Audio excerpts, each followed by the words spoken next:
After we bought 50% of them, Jack Smith came into me and said, I want you to do a market study on Saab's market potential around the globe. I thought it was kind of funny at the time, like, well, we bought them. When you want something bad enough, you jockey the numbers and it all works, except it's got to work in the market, not on paper. Jeff Stearns, connected through cars. If they're bigwigs, we'll have them on the show. And yes, we'll talk about cars and everything else. Here he is now, Jeff Stearns. The one that pains me a lot, I got to give you some background on. So this is, know the portfolio limitations of the company that you're buying before you buy it. That's kind of pedantic, right? I mean, in terms of, yes, okay. So the Wallenberg family, who owned Saab, never made a nickel on them. Best as I can tell from urban legend in the financial community, 5 years before General Motors bought Saab, Wallenberg family didn't make any money. But we were hell-bent on buying them because we were General Motors. And we could turn that baby around because of our sophisticated management techniques and our sophisticated manufacturing techniques. And we did. We bought 50% of them. Okay. After we bought 50% of them, Jack Smith came into me and said, I want you to do a market study on Saab's market potential around the globe. I thought it was kind of funny at the time, like, well, we bought them. Right. And so I did.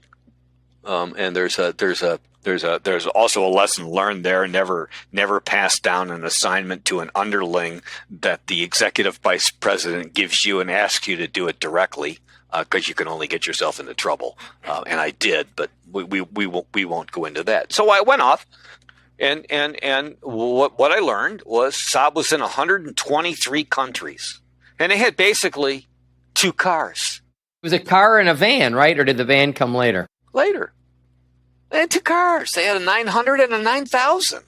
And the 9000 was basically an engineering amalgamation that was a combination of Fiat's car and it was Fiat and Renault, I think. It wasn't even all theirs, the Saab heart. Okay, so I did, and I used Volvo as a proxy of the work that I did, and I won't go into the technical details. And I went through it all, and basically said, what would in some of these countries where we don't belong, if Saab did 25% of what Volvo did. 25%.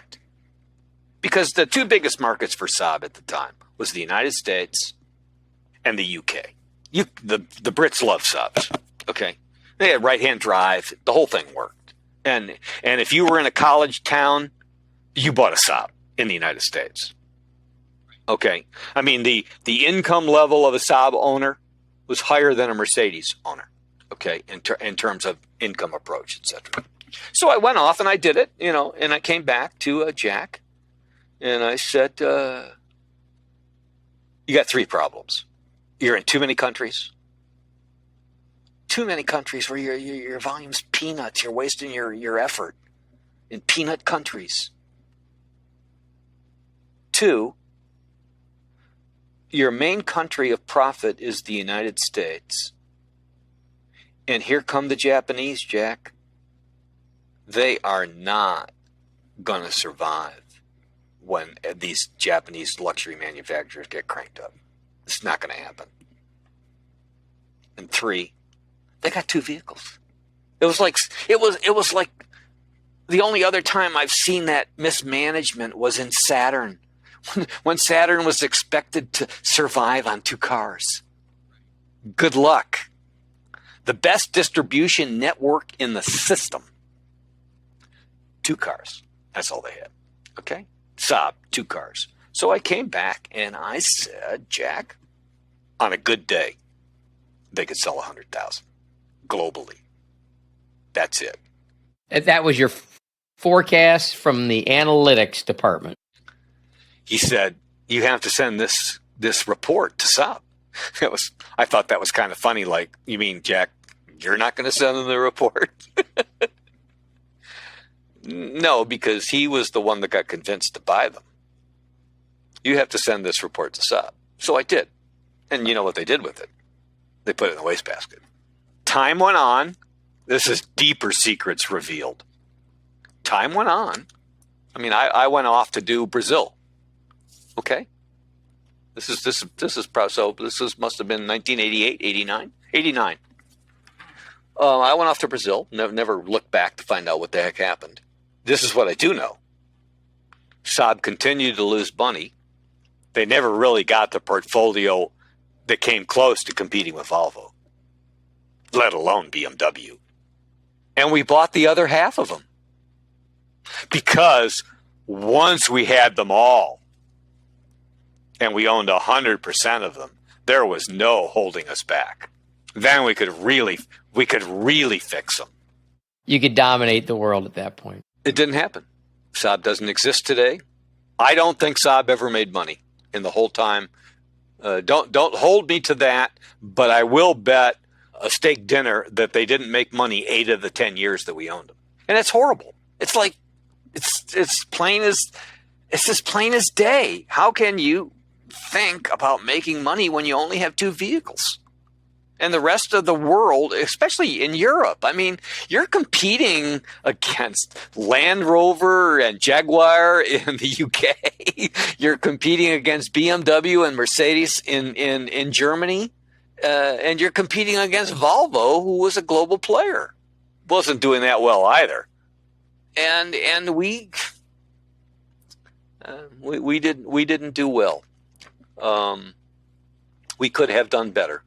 And ultimately the bankruptcy, bankruptcy fixed a lot of that stuff.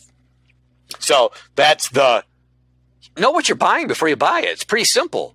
But to buy it and then say, now tell us what you think it'll do.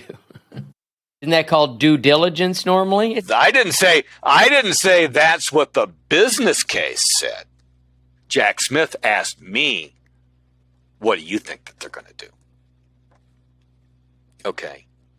And because I was in charge of overseas forecasting at the time, and I finally got my head on right as to who was supposed to do the job and that it wasn't supposed to be delegated because he knew the political friction that existed, okay, he asked me what he thought.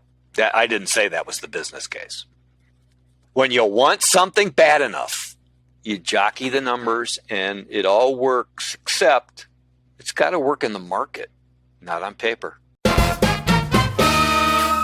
This has been Jeff Stearns, Connected Through Cars.